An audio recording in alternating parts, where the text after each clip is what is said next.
সরকারকে এরকম একটা নিয়ম করা দরকার, হাসপাতালে চিকিৎসাধীন অবস্থায় কোনো রোগী যদি মারা যায় তার সমস্ত বিল মাফ করে দেওয়া দরকার।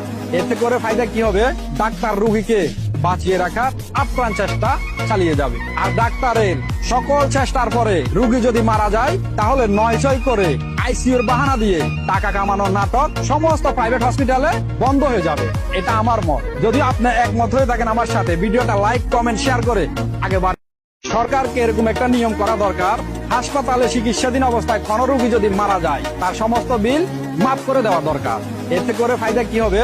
ডাক্তার রোগীকে বাঁচিয়ে রাখার আপ্রাণ চেষ্টা চালিয়ে যাবে। আর ডাক্তারের সকল চেষ্টার পরে রোগী যদি মারা যায় তাহলে ৯-৬ করে আইসিইউর বাহানা দিয়ে টাকা কামানোর নাটক সমস্ত প্রাইভেট হসপিটালে বন্ধ হয়ে যাবে। এটা আমার মত। যদি আপনি একমত হয়ে থাকেন আমার সাথে, ভিডিওটা লাইক, কমেন্ট, শেয়ার করে আগে বাড়ান।